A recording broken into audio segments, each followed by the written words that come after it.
Assalamualaikum warahmatullahi wabarakatuh. Halo anak-anak, selamat pagi. Berjumpa lagi dengan saya, Bu Guru Ika. Kali ini kita akan membahas materi kelas 4 fase B tentang menuju usia balik dengan subbab usia balik menurut hukum fikih. Kemudian anak-anakku, apakah ada yang tahu apa itu balik? Jika belum, mari Ibu jelaskan sedikit tentang balik, yaitu balik adalah usia di mana sudah memasuki masa pubertas pada laki-laki dan perempuan. Nah, manusia itu pertama kali lahir yaitu sebagai siapa? Sebagai bayi. Kemudian setelah menjadi bayi, kemudian tumbuh besar, kemudian menjadi anak-anak.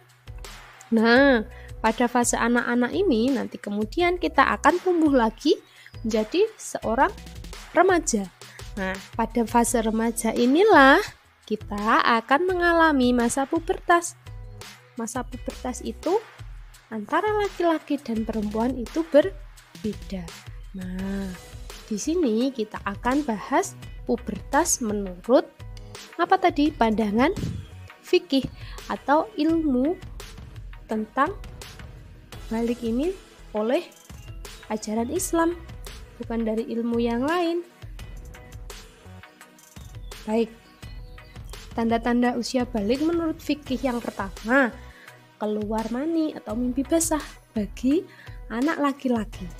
Dan yang kedua, haid atau menstruasi bagi anak perempuan. Dan yang ketiga, berusia 15 tahun bagi anak-anak laki-laki dan perempuan yang belum mimpi basah atau haid pada usia tersebut.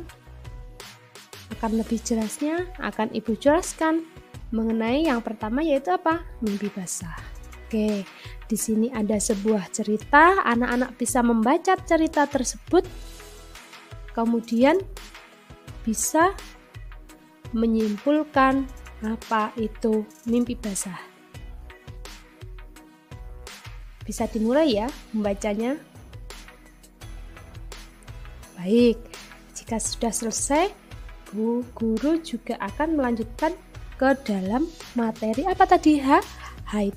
Di sini ada cerita tentang haid.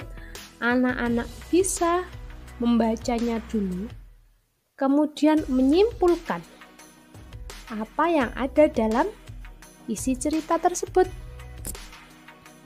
Bisa kita mulai? Ya. Baiklah, jika sudah selesai, kemudian apa yang dapat kita simpulkan dari cerita tersebut? Anak-anak bisa mempersiapkan peralatan yang dibutuhkan untuk menyimpulkan dari cerita tersebut menggunakan kertas karton atau apapun. Nanti anak-anak bisa membuat poster. Baik, poster tersebut nanti dipresentasikan ke depan sesuai dengan kelompok masing-masing. Kemudian, mari kita bahas bersama-sama perbedaan mimpi basah dan haid pada cerita tadi. Yang pertama, mimpi basah. Mimpi basah terjadi pada laki-laki, kemudian keluarnya itu bersama dengan mimpi. Terus kemudian teksturnya lengket, tidak seperti air kencing, jumlahnya juga sedikit, tidak seperti ompol. Baunya juga tidak seperti air kencing yang itu apa namanya ya? Kalau bahasa Jawanya itu pesing ya. Tuh, kemudian warnanya putih dan sekali keluar harus segera mandi wajib. Kemudian untuk haid. Haid itu terjadi pada perempuan. Kemudian keluar ketika masuk pada siklusnya. Rata-rata 28 hari untuk masuk ke siklus haid berikutnya. Kemudian teksturnya cair, yaitu seperti darah, namanya juga haid. Haid itu yang keluar apa? Darah. Jumlahnya banyak, baunya amis, dan warnanya beragam. Merah, kemudian setelah merah nanti kalau sudah 2 hari lewat, nanti merah kecoklat-coklatan, kemudian ketika sudah mau selesai maka akan masuk ke warna kuning. Nah, kemudian wajib mandi jika sudah benar-benar bersih. Waktunya berapa lama? Paling sedikit 24 jam dan paling lama 15 hari.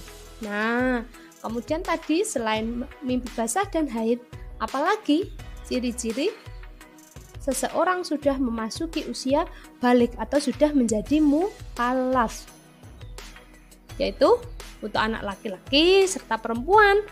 Dengan sesuai perhitungan kalender Hijriyah, anak laki-laki serta perempuan telah mencapai usia 15 tahun. Ia sudah masuk umur balik meski sebelumnya tidak mengalami tanda-tanda balik lainnya. Nah, ketika anak-anak sudah balik, maka anak-anak itu sudah wajib melakukan mandi wajib.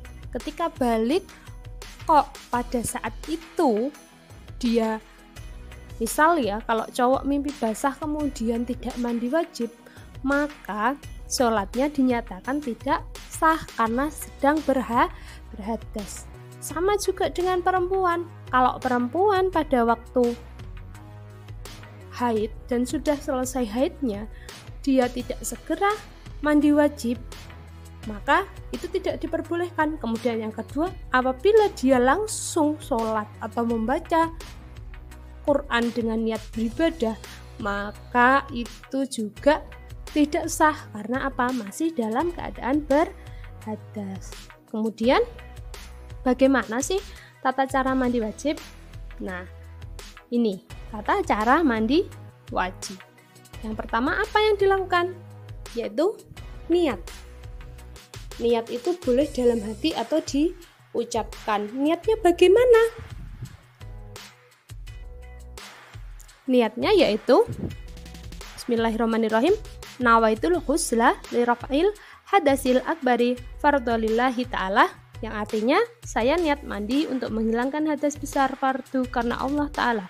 Hadas besar yang dimaksud apa? Ya, tadi mimpi basah, haid, junub, terus kemudian nifas dan wiladah. Tapi untuk anak-anak nanti hadas besarnya apa?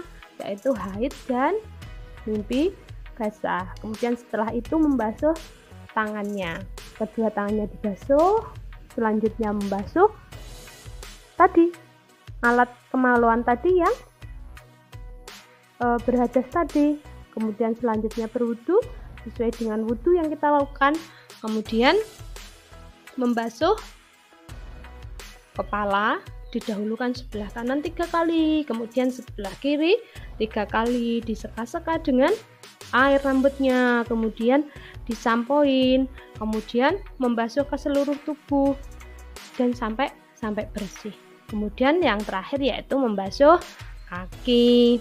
Nah, apabila ketika anak-anak mandi wajib tadi kok mengalami hadas kecil atau tangannya menyentuh kemaluan atau sempat pipis ketika mandi wajib, maka anak-anak setelah selesai mandi wajib tadi, anak-anak langsung melakukan wudu. Nah, kemudian seluruh rangkaian ini ada yang sunnah, ada yang wajib. Yang menjadi rukun kewajiban mandi wajib tadi yaitu yang pertama niat dan menyiram kepala. Kemudian yang kedua menyiramkan air itu kepada seluruh anggota tubuh secara merata. Namun lebih baik atau seharusnya anak-anak juga melakukan urutan ini dengan benar. Karena apa? Yang sunnah itu akan menutup kekurangan-kekurangan atau ketidaksempurnaan yang hal-hal yang wajib yang kita lakukan tadi.